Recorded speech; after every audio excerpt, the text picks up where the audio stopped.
번째 바람이, 네, 반갑습니다.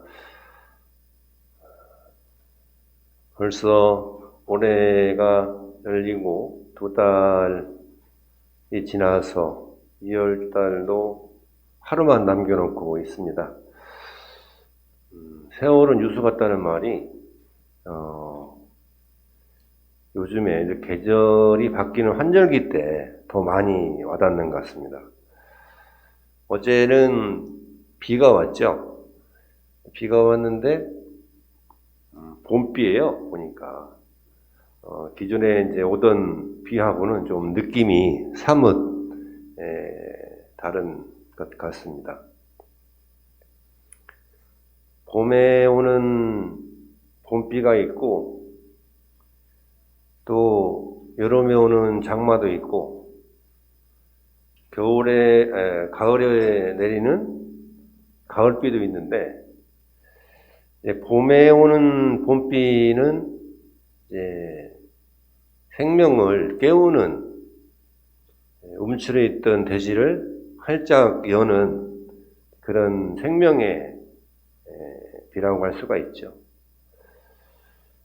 또 가을은 같은 비인데도 가을비가 올수록 온도가 내려가면서 천하대지가 겨울을 준비하는 그런 비 같습니다.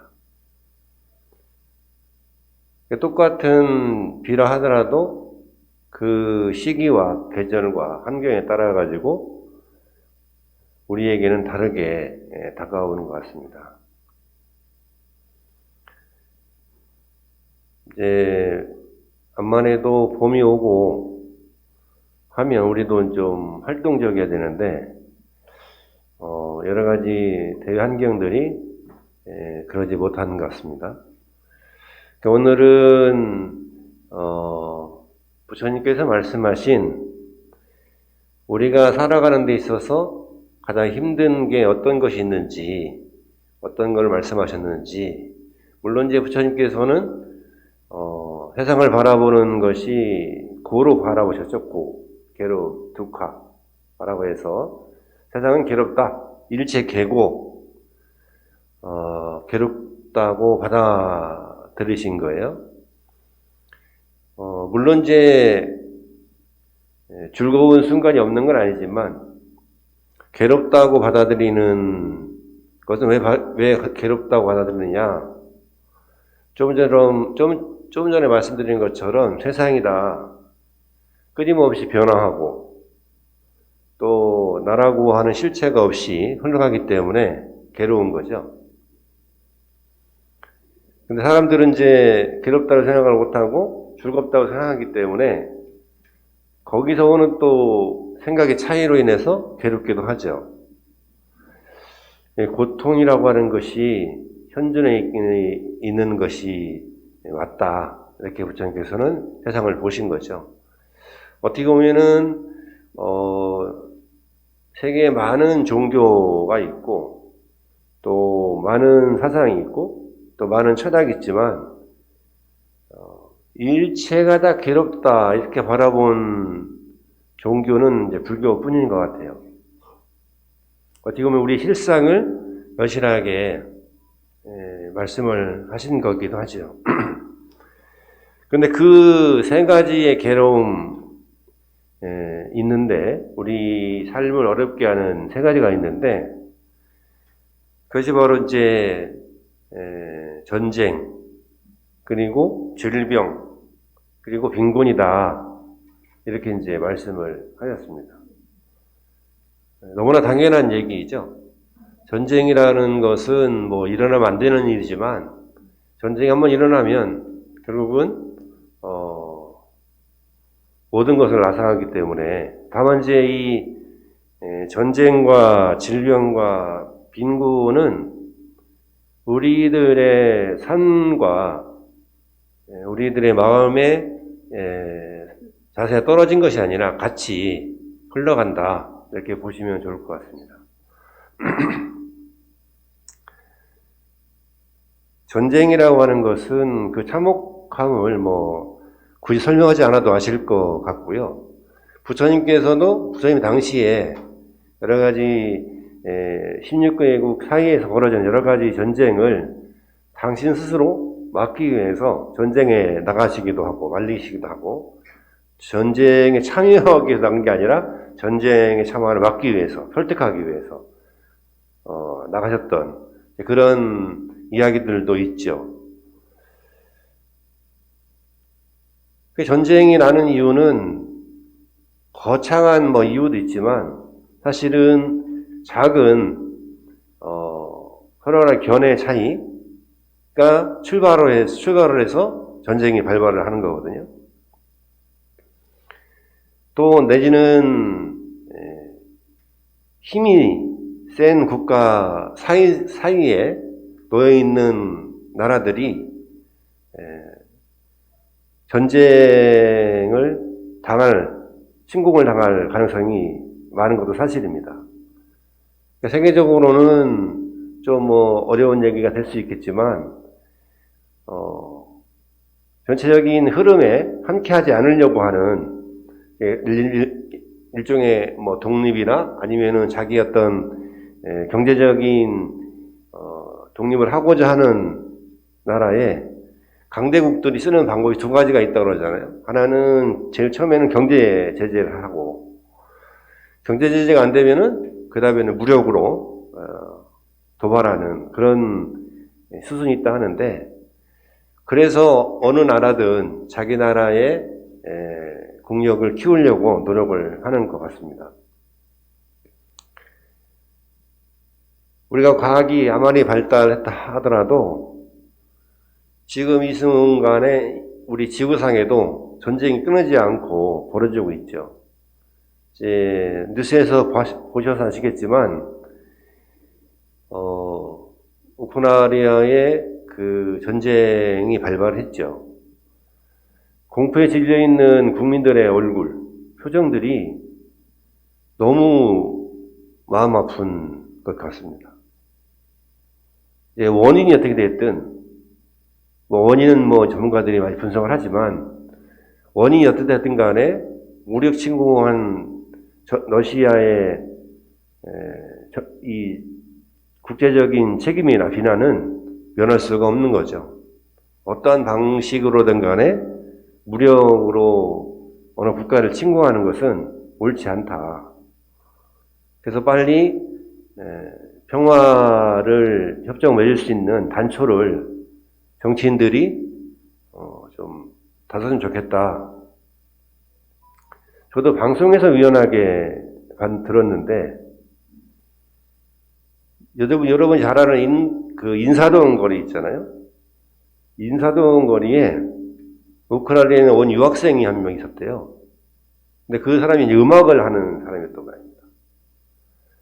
그 이제 유학 자금이 필요하니까 생활비가 필요하니까 인사동에 이렇게 노상에 자리를 피고 악기를 연주하면서 버스킹을 한 거예요. 그러면서 돈을 이제 벌었던 그런 친구가 있는데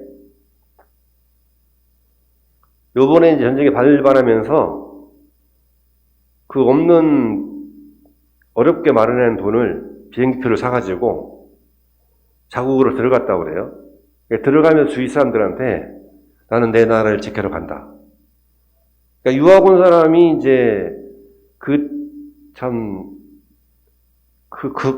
꿈을 어렵게 지금까지 지탱했던 자기의 어떤 삶의 궤적을 포기하고 국가를 지키기 위해서 간다. 조국을 지키기 위해서 간다. 이렇게 이제 얘기하고 갔다는 거예요. 어떻게 보면 일반 국민들은 이제 그런 마음들이 다 있는 거죠. 자기 국가나 조국을 지키기 위한 마음들이 있는데 그 얘기를 듣고 뉴스를 접하다가 보니까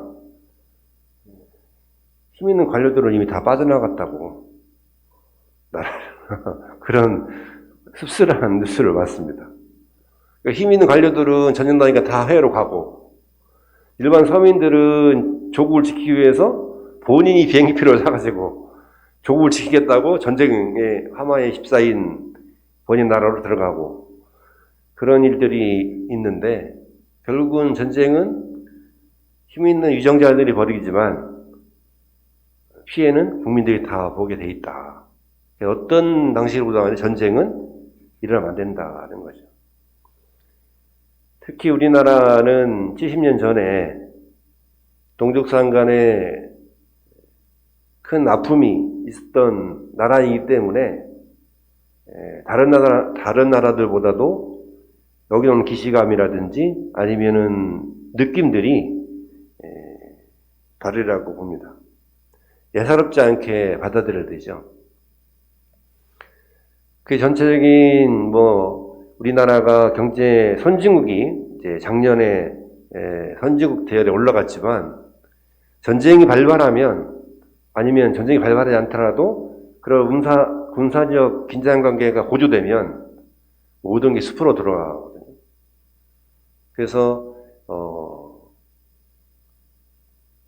전쟁 발발이 되는 분위기가 되지 않도록 우리는 그러한 선택을 해야 된다라는 생각을 해봤습니다. 특히 우리나라 같은 경우 지정학적으로 균형외교라고 하던가요? 그런 이제 강대국 사이에 있던 철저한 동맹은 미국과는 국가적 동맹을 맺고 또 경제적으로는 중국이나 러시아하고 저희가 의존도가 워낙 높기 때문에 그런 이제 굉장히 애매한 군사적으로는 미국하고 또 경제적으로는 중국하고 이렇게 해야 되는 전체적인 지정학적인 그런 이유가 있단 말이죠. 이럴 때에 그런 균형감 있게 잘 할 수 있는 그런 지혜로운 선택들이 어느 때보다도 필요하다라고 생각합니다.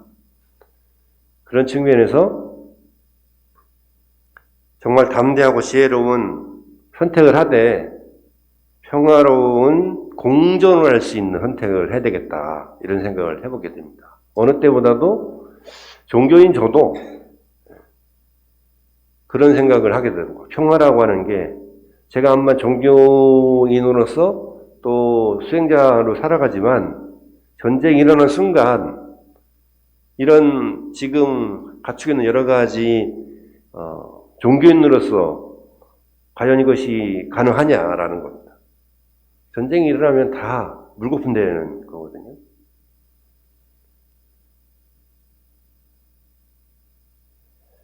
그래서 어느 때보다도 평화의 소중함을 우리가 인식해야 될 때가 아닌가. 그 평화가 나뿐만 아니라 내 형제자매, 더 나아가서 우리 자손들이 살아가는 터전을 보존하는 그런 일이라 생각을 합니다.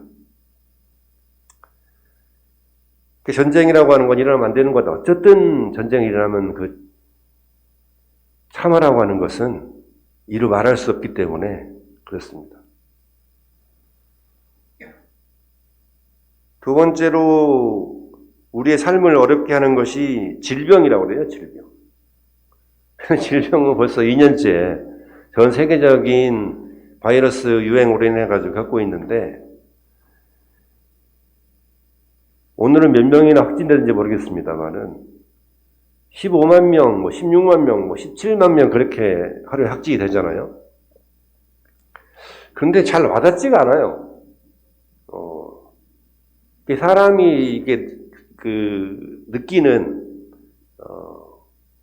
것이 있는가 봐요. 옛날에 초기에 때는 확진자가 몇백 명만 돼도 굉장히 위축되고 내심 조심스럽게 되고 그랬는데 지금은 워낙 이제 오래돼서 2년 횟수로는 한 벌써 3년째가 들어가고 만으로는 2년째가 돼가다 보니까 이게 만연된 건지 아니면은 좀 둔해진 건지 모르겠지만 15만 명이다 20만 명이 다 돼간다 이렇게 얘기를 해도 크게 와닿지가 않아요.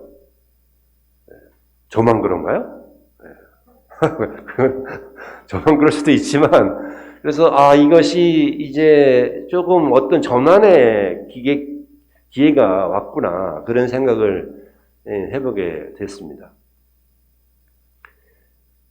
그래서 우리나라는 전 세계적으로 보면 인구 대비해서 되게 잘 방역을 했죠. 그래서 지금 제가 금요일 날 제가 자료를 한번 보니까 한 260만 명 정도 우리나라에서 확진이 됐더라고요. 근데 이거는 뭐 다른 나라에 비해 방어율이 너무 좋은 거죠.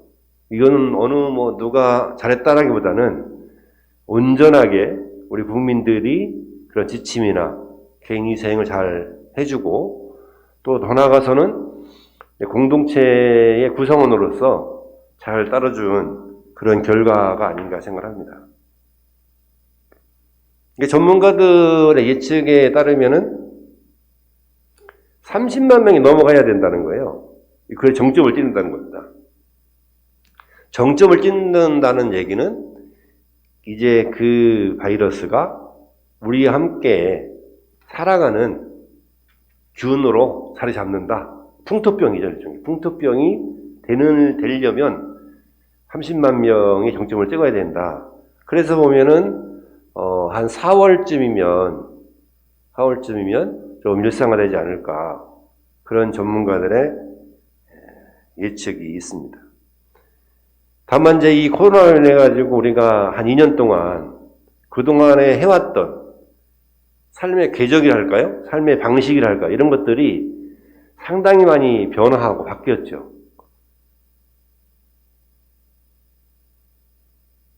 쉽게 만나고 쉽게 이야기하고 또 여행도 가고 이랬던 일상들이 여행하며 가려면 얼마나 조심스럽습니까? 아마 이 자리에서 물론 이제 외국에 갔다 오는 분도 계시겠지만 업무적인 일 외에는 여행 목적으로 근간 1년간 외국을 다녀오신 분 계십니까? 아니, 없다고 봐요. 근데 이 코로나 이전에는 사실은 여행을 좋아하는 우리나라 사람들은 사실은 1년에 한두 번 정도는 외국에 관광 목적으로 또 친목 목적으로 다녔는데 그런 것들이 다 못하고 있었던 거죠. 그래서 우리 삶의 방식이 좀 바뀌었지만 그 반면에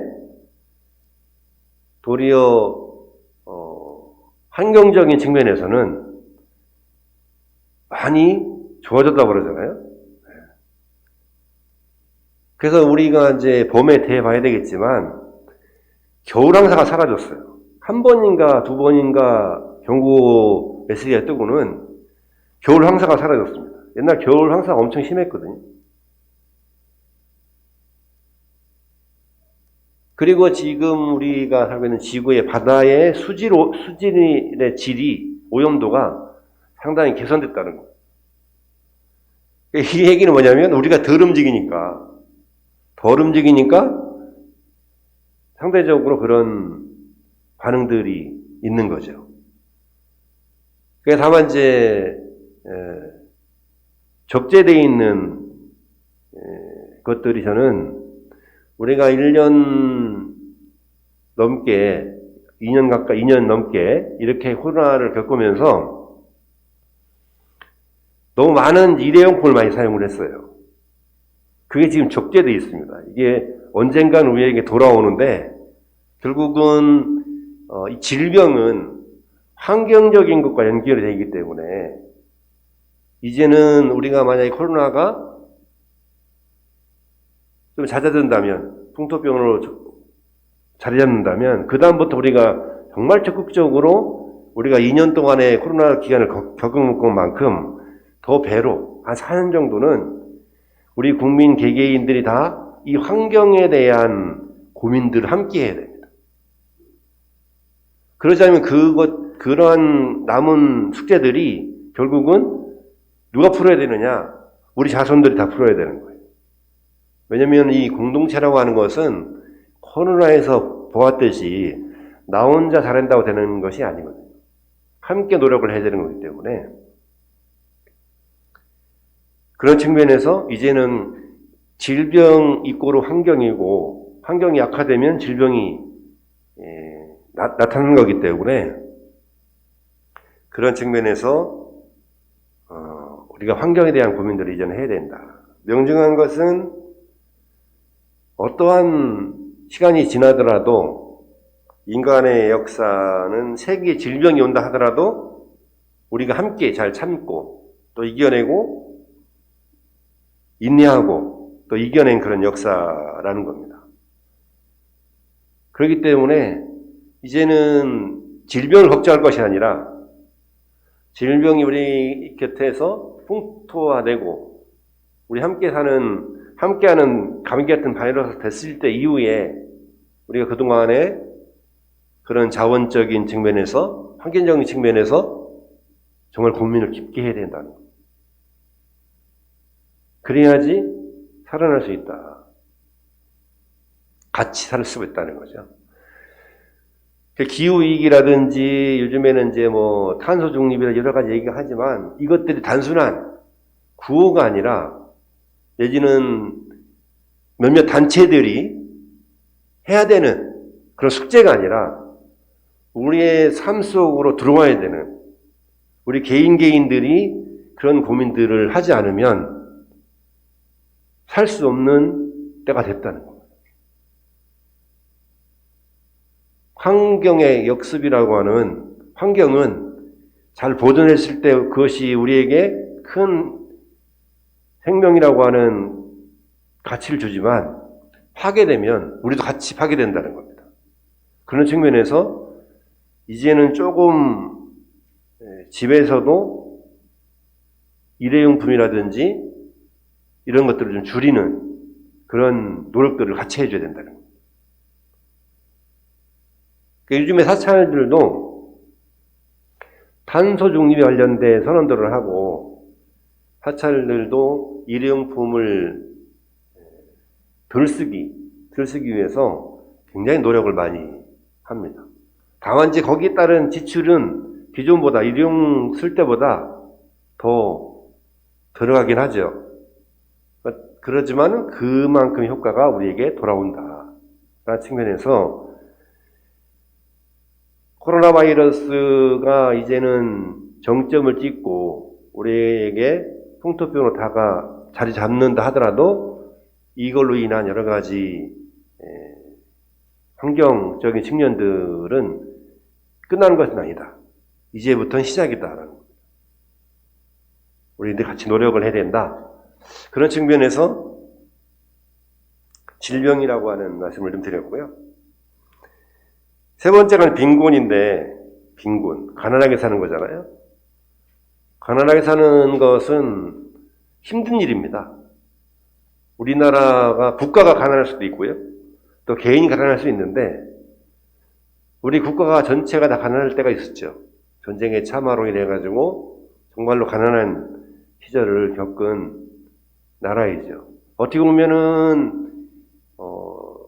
세계에 여러 나라가 있지만 부처님께서 말씀하신 이 세 가지를 다 경험한 나라가 아닌가 생각합니다. 전쟁도 경험을 했고 또 질병도 경험을 했고 또 빈곤이라고 하는 것도 경험을 해서 세계 6위라고 하는 경제 대국이 돼 있지만 그래도 우리가 이 빈곤이라고 하는 건 이제 개인의 빈곤이라고 하는 측면에서 고찰을 해볼 때 가난이라고 하는 것 자체는 자기 삶을 가장 힘들게 하는 거죠. 매년 제가 듣는 소리 중에 하나가 못 살겠다는 소리를 많이 듣습니다. 힘듭니다.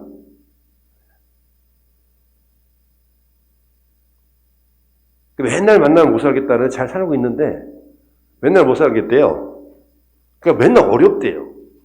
근데 외식도 하고 여행도 다니고 한단 말이에요. 가족들하고 같이. 물론 그것이 뭐 잘못된 건 아닌데 근데 우리 생각 자체가 힘들다고 하는 우리가 이 정도의 생활 수준으로 살고 싶은데 그게 안 돼서 힘든 건지 진짜 경제적으로 빚이 많아서 힘든 건지 모르겠지만 그래도 결국은 우리 경제국 규모를 봤을 때 빚 없는 사람이 없어요. 빚이 없는 사람은 부자입니다. 세상에서 제일 부자인데 제가 보기에는 몇백을 가진 사람이 아니라 건물 몇 채를 가진 사람이 아니라 그런 게 없다 하더라도 빚이 없는 사람이 제일 부자가 아닌가 생각합니다. 건물 가져보면 굉장히 힘들어요. 세금도 나오고 관리도 해야 되고 무너질까 사고 날까 보통 스트레스가 아니잖아요. 가진 만큼 사실은 그만큼 신경을 많이 쓰게 되는 건데, 그래서 가장 좋은 거는 저는 빚은 없거든요. 저는 빚은 없어요. 빚은 없는데 그 돈이 많은 사람도 아닙니다. 뭐 돈 많으면 나쁜 건 아니에요. 돈 많이 가진 것이 나쁜 게 아니에요. 좋은 거죠. 돈 많이 가져가지고 많이 쓰게 되면 얼마나 좋겠어요. 돈이 많아가지고 우리 스님이 뭐 한 달에 용채도 좀 많이 갖다 드리고, 동명 스님도 한 달에 막 100만원씩 용돈도 주고, 이러면 얼마나 좋겠습니까? 만나는 신도분들마다 맛있는 거 사드리고 얼마나 좋겠어요. 근데 그 정도 안 된다는 거죠. 그 대신에 빚은 없어요. 빚이 제가 옛날에 빚을 져본 적이 있습니다. 여러분 한 번씩은 다 경험한 일이겠지만, 조그만 포교당을 한번 해보려고 건물을 한번 매입한 적이 있어요. 제 명의로. 태어나서 처음으로 은행에 빚을 져봤습니다. 이게 보통 일이 아니더만요. 이게 이자가 한 달에 이자가 나가는데 보통 일이 아니더라고요. 그러니까 나중에 이제 그것을 정리를 하게 됐는데, 정리를 해서 은행 빚을 털으니까 그렇게 마음이 편할 수가 없어요. 근데 요즘에는 아파트 자기 집을 살려면 어떻게 돼요? 20년, 30년 상환으로 삽니다. 더 작게는 이렇게 길게 안 보더라도 요즘에는 크레딧 카드, 신용카드라는 게 있어요. 신용카드는 뭐예요? 외상으로 물건을 사 쓰는 거예요. 신용으로, 외상으로 표현하기 좀 그렇네요. 신용으로 믿고서 그 카드 한 장으로 물건을 외상으로 사 쓰는 거죠. 그리고 한 달 뒤에 갚죠. 물론 현금 카드는 다릅니다만은 신용카드의 구조가 그런 거예요. 빚으로 쓰는 거거든요. 빚으로. 한 달 빚졌다가 그 다음에 이제 그것도 할부도 하면은 이자도 붙잖아요. 그러니까 결국은 우리 구조 자체가 그렇게 빚을 짓지 않고는 살 수 없는 구조가 된 거죠. 물론 빚도 자산이라고 합니다. 빚도 재산이라고 얘기는 하는데, 그만큼 이제 빚을 지게 되면 힘든 삶을 살 수밖에 없는 구조가 됐다는 거예요. 그러니까 옛날에는 뭐 가난은 임금비도 구하지 못한다, 그런 말을 했는데, 그 말은 요즘에는 좀 맞지 않는 것 같아요. 요즘에는. 물론 이제 그 가난 자체가 개인이 노력하지 않으면 빠져나올 수 없다 라고는 말로 표현된 거지만, 요즘에는 가난이라고 하는 것이 여러분들이 왜 아등바등 사셨냐 이거예요. 그거는 다른 거 없습니다. 가난을 물려주기 싫었기 때문에 그렇고.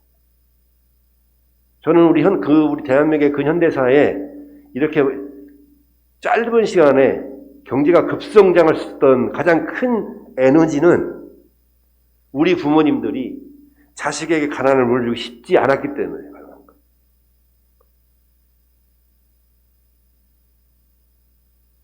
그러니까 어떤 일을 하더라도, 어떤 힘든 일을 하더라도 가난을 물리지 않기 위해서 아이들을 교육시키고, 그 교육을 받은 아이들이 지금 우리나라만큼 선진국으로 이끌어왔던 과정들이 있던 거죠. 그래서 쭉 따라가다 보면 결국은 가난을 벗어나기 위한 몸부림, 이것이 현재 우리를 이룩하게 된 에너지가 아닌가 생각합니다. 그런데 그 가난은 대물림되는 게 가장 무서운 거예요. 내 대해서 끌어지면 모르겠는데, 내가 잘 살지 못하면 그 가난의 굴림이 그대로 자녀한테 갑니다. 선진국, 진정한 선진국이라는 건 어떤 거냐 그러면 이 가난의 대물림이 끊는 사회적 시스템을 갖춘 게 선진국이에요.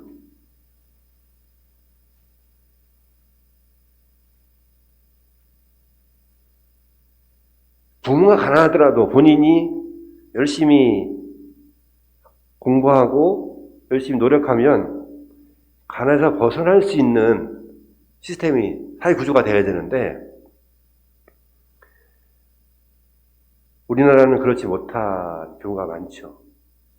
특히 신자유주의 시대에 접어들면서 우환경쟁이라고 하는 이 터널에 들어가면서 특히 우리나라 98년도 IMF가 온 이후로 산업 구조 자체가 돈 있는 사람과 돈 없는 사람의 이 격차가 너무 크게 벌어졌습니다. 원래 있던 것이 아니란 말이죠. 예를 들면 어떤 걸 말씀드리냐면 요즘엔 정규직, 비정규직이 있어요. 계약직 이런 게 있잖아요. 물론 사업 단위마다 다르겠지만 IMF 이전에는 회사 내에 정규직, 비정규직이 따로 없었습니다. 물론 단위사업마다는 다르겠지만 근데 이것이 이제 일상화돼서 지금까지 오고 있죠. 98년부터 IMF 때 비정규직이 생기고 계약직이 생기고 이러면서 그리고 이제 하청제도가 너무 발달하면서 굉장히 불안한 사회 구조 시스템이 된 겁니다. 이런 이제 사회 구조 시스템들이 어떻게 되냐면 이런 이제 큰 사고나 내지는 재난으로 기혈되고 있죠. 지금 산업재해라고 하는 것이 대부분들이 그런 결과물들이라고 볼 수가 있습니다. 광주에서 아파트가 무너졌다. 이 부분들은 하청이 하다 보니까 사고가 나는 거거든요. 결국은 이게 전부 실제로 잘 사는 것 같은 모양이지만 내용적으로는 굉장히 가난하게 되는. 더 나아가서는 이 가난이라고 하는 것은 경제적인 그런 기준의 가난도 얘기할 수 있지만 그 공동체 구성원들의 마음들이 각박해지고 삭막해지고 그 무한 정글에서 살아남아야 되는 그런 사회 구조, 산업 구조가 되면 그게 가난한 겁니다. 이게 정점에 달아있죠. 우리나라는 지금 정점에 달아있어요. 세계 가장 긴 노동시간과 산업재해에서 산업 현장에서 가장 많은 사망자가 발생하는 세계 톱 10이라고 하는 국가지만 그런 구조를 가지고 있는 거죠. 아직까지. 이런 부분들을 우리 스스로가 한 번쯤은 고민을 해봐야 되겠다.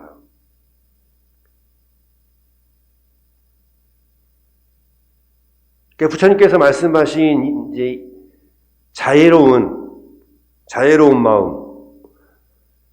마음이 내가 지금 힘들고 어렵고 예를 들면은 은행 빚 때문에 빚을 져가지고 도산하게 돼 있어요.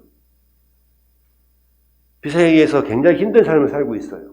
가게가 지금 잘 해보려고 개업을 했는데 지금 폐업하게 생겼어요. 너무 고통스러운 거예요. 빚은 그대로 있고. 그래서 절에 왔는데 스님이 상담을 하니까 자애로운 마음으로 모든 게 인연에 따라 이루어지는 것이니 이렇게 얘기하면 그 사람이 자애로운 마음이 들어갑니다. 자애로운 마음이라고 하는 건 생활이 안정이 돼야 돼요. 생활이. 아니면 그런 거에 연결고리가 없든지. 그러니까 스님들이 경제활동을 안 하는 이유가 있는 겁니다. 그러니까 스님들은 탑바리 해가지고 걸식을 하잖아요. 이 경제활동을 하지 못하게 유교경이나 이런 데 부처님께서 누누이 말씀하신 게 뭐냐면 경제활동을 하게 되면 그 경제 활동에 대해서 매이게 된다는 마음이 끄달리게 된다. 부처님이 또 말씀하신 것 중에 여러 가지 있죠. 그 중에 뭐 점 보지 마라. 별점이라든지 하늘점이라든지 이런 거 보지 마라. 수행자가. 그런 말씀 하셨거든요. 왜 그러냐. 거기 끄달리게 하는 거예요. 끄달리기 때문에. 이제는 어떻게 보면 부처님 말씀하신 자애로운 마음과 또 연기적으로 생각하기 쉽지 않지만 이제는 내가 생활이 좀 안정이 되는 사람들은, 생활이 좀 넉넉한 사람들은 이제 그런 부분들에 대해서 베풀려고 하는 자애로운 마음, 자애로운 마음과 저 사람과 내가 함께 존재하고 함께 살아간다 라고 하는 그런 연기적인 사유를 해야 됩니다. 우리가 그러한 깊은 사유로 함께 잘 사는 삶, 이게 어떻게 보면은 요즘 말로 표현한 부처님이 가고자 했던 길이 아닌가 생각합니다. 부처님이 추구했던 삶, 그거는 함께 잘 사는 삶이다. 요즘 말로 표현하면. 혼자 잘 사는 것이 아니라, 혼자 극락 가는 것이 아니라, 함께 기도하고 함께 정진하면서 함께 가는 거예요. 극락세계라고 하는 게 어떤 곳이냐 라고 말할 때 극락은 부처가 되기, 부처님이 최고의 깨달음의 세계로 들어가기 위해서 가는 게 극락세계예요. 근데 극락세계를 가면 서로 법문이에요. 말을. 거기 보면 뭐 새가 짖고 뭐 물이 흐르고 이런 소리들이 다 사성제, 활정도 부처님 법문으로 들리는 거예요. 그래서 자기도 모르게 자연스럽게 그런 환경 속에 있다 보니까 부처님 세계로 가게 되는 거래요. 극락세계는 그런 곳이라는 거죠. 그러니까 극락이라고 하는 게 우리가 이제 추구하는 세계인데 정토 종가에서 보면 결국은 이게 우리 지금의 표현을 하면 함께 잘 사는 삶이다라는 겁니다. 그런 것들 고민해야 된다. 함께 잘 사는 삶을 꿈꾸려면 전쟁이 없어야 되고 질병을 잘 이겨내야 되고 그리고 빈곤도 함께 풀어가야 된다는 겁니다. 가난도. 이제는 이제 국가가 우리나라 정도의 경제 규모면은 국가가 어느 정도 기본적인 삶을 책임져주는 그런 시스템을 갖춰줄 때가 됐습니다. 개인의 책임으로만 다 묻는 것이 아니라 어떻게 보면은 부처님의 교단 자체가 그랬거든요. 출가해서 수행자가 되고자 삼기하고 삭발 염의한 수행자들에게는 똑같이 기본적인 생활할 수 있는 여건을 제공했단 말이죠. 그게 교단, 승가 공동체의 가장 큰 특징이죠.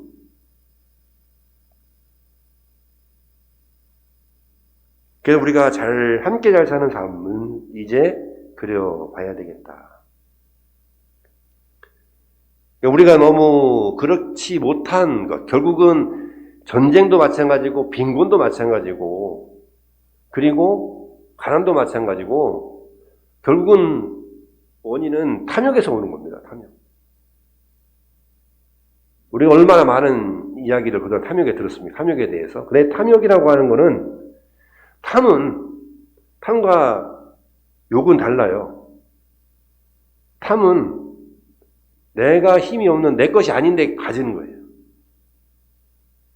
내 것이 아닌데 내 것을 가지려 하는 걸 탐이고, 욕은 노력하지 않고 얻으려고 하는 거예요. 약간 결이 다르죠. 노력은 5번 하고 10번의 결과를 10가지의 결과를 가지려고 하는 그게 우리에게 다 있거든요. 내 거 아닌데 보면 욕심 나가지고 갖고 싶은 마음도 있고 그걸 합쳐가지고 탐욕이라고 해요. 탐욕. 이거를 이제 탐욕을 내려놔야 된다.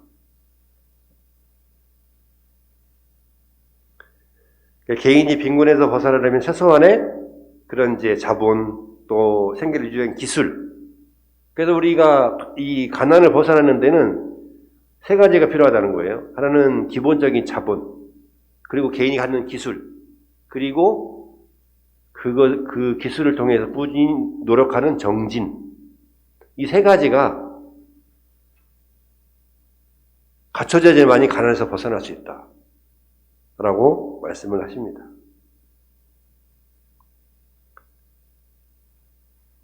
우리가 이런 전쟁과 질병과 빈곤, 이것은 어떻게 보면은 하늘에서 내려온 것도 아니고, 또 누군가 역사에서 주어진 것도 아니고, 우연하게 생긴 것도 아니라는 거죠. 모든 것이 사람과 함께, 나와 함께 생존이멸하거나 또 성조 개공하는 그런 순환을 하는 거예요, 계속. 그 순환하는 속에서 내가 이걸 어떻게 받아들일 거냐라고 하는 것은 굉장히 중요한 삶의 가치이기도 하죠. 우리가 어떤 삶의 지향점을 갖느냐, 관점을 갖느냐, 이건 굉장히 중요하지 않습니까? 그런 측면에서 운명론적이거나 결정론적이거나 우연론적이 아닌 거기에 의지하거나 빠지지 말고 모든 것은 인연에 의해서 또 인간을 맺고 연기적으로 존재하는 것이라는 것이 우리의 삶의 실상이다. 그러니까 인연과 인과와 연기적인 생각을 갖고 살아가야 된다. 그게 핵심이죠. 그런 삶을 살아가는 데 있어서 그런 마음을 가졌으면은 이제는 우리는 바라밀 형제가 되는 겁니다. 광자덕자 큰 스님께서 옛날에 법문하실 때 신도들 향해가지고 그 당시만 해도 굉장히 혁신적이었어요. 혁신적으로 뭐라고 말씀하셨냐면 친애하는 바라밀 형제 여러분 이렇게 불렀어요. 그 전에 어떤 스님도 신도들을 형제라고 불러본 스님이 없었어요. 굉장히 파격적인 겁니다.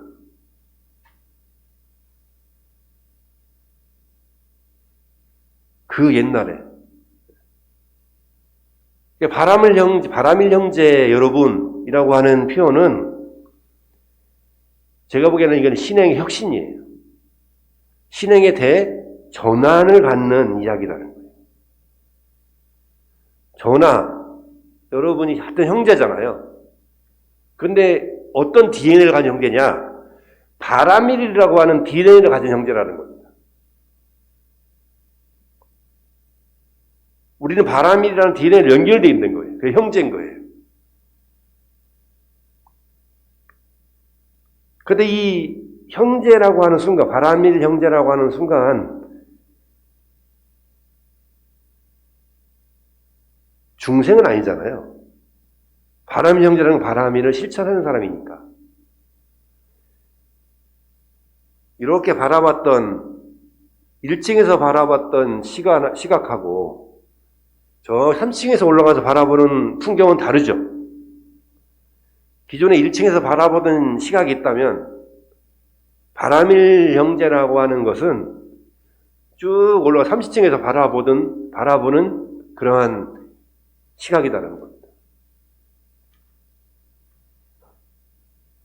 바라밀 형제라고 내가 인식하는 순간 내가 기존에 가지고 있는 삶의 가치관이나 관점이 바뀝니다. 바라밀 형제라고 하는 걸 인지할 때 내가 그동안에 생각했던, 듣던, 보던 것이 바뀌기 시작해요. 그래서 이건 위대한 선언이라고 봅니다, 저는. 우리가 다 바라밀 형제라고 인식하는 것은 굉장히 중요하다는 겁니다.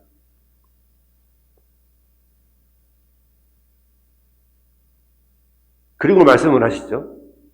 우리는 횃불이다. 스스로 타오르는 역사를 밝힌다. 자기 마음에 나는 이 순간부터 바람일 형제다 라는 생각하고 마음에 횃불이 있어요. 그 횃불은 누구나 다 있죠. 근데 이건 발견한 사람도 있고 발견하지 못한 사람이 있는 거예요. 근데 언제 발견하게 되느냐? 내가 바람일 형제라고 인식할 때 이 횃불은 타오르기 시작합니다.